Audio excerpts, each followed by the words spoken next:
இப்போ முண்டாசுப்பட்டியில் ஒரு ஜாலியான ஒரு காமெடியான கேரக்டராக இருக்கட்டும், இப்போ வந்து கார்கியில் ஒரு ஒரு இம்பாக்ட்ஃபுல் கேரக்டர், கொடியில் ஒரு நல்ல நண்பர் கேரக்டர், இப்படி ஒவ்வொரு கேரக்டரும் பார்த்து முண்டாசுப்பட்டி டு மெட்ராஸ் மேட் இந்த ஒரு ஜேர்னி இருக்கு இல்லையா, லைக் இந்த ஜேர்னியில் வந்து நடிப்பில் நீங்கள் கற்றுக்கிட்ட விஷயம்னா என்ன? இன்னும் நடிப்பையாக கற்றுக்கல.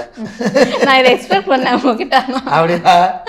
இதைதான் சொல்லுவீங்க. நடிப்பில் கற்றுக்கிட்ட விஷயம்னா நீங்கள் ஆட்டோமேட்டிக்காக நீங்கள் எக்ஸ்பீரியன்ஸாகவே நீங்கள் வந்து என்ன வேலை பார்த்தாலுமே, நடிப்பு விட்ருங்க, என்ன வேலை பார்த்தாலுமே, இப்போ நான் வந்து ஒரு ஒரு ஒரு மெக்கானிக் செட்டில் வேலை பார்க்குறேன்னு வச்சுக்கோங்களேன், ஃபஸ்ட்டு நான் ஒரு பைக்கை பிரித்து மாட்டுறதுக்கும் ஒரு 15 வருஷம் கழிச்சு அதே பைக்கை பிரித்து மாட்டுறது வித்தியாசம் இருக்குல்ல. ஸோ அந்த மாதிரி தான் எந்த வேலையாக இருந்தாலும் அது எக்ஸ்பீரியன்ஸ் ஆக ஆக ஆக அது இன்னும் கொஞ்சம் உங்களுக்கு சரளப்படும். அது வந்து இன்னும் கொஞ்சம் சரளமாக அதை பண்ண முடியும்ல.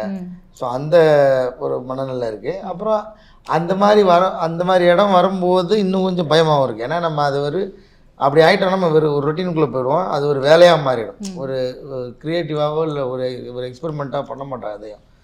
அதனால வந்து அதையும் பண்ணுறது இல்லை, அதையும் ஓவர் கம் பண்ணால் ட்ரை பண்ணிகிட்டே இருக்கோம். இப்போ இந்த சரளமாக வர்றது இருக்குல்ல, அதை நிறுத்திட்டு புதுசாக ஆரம்பிச்சிருவோம். இங்கேருந்து இப்போ எல்லா படத்தையும் விட்டுருவோம், இப்போ இங்கேருந்து ஆரம்பிச்சுக்குவோம் அப்படின்னு தான் ஒரு படம்.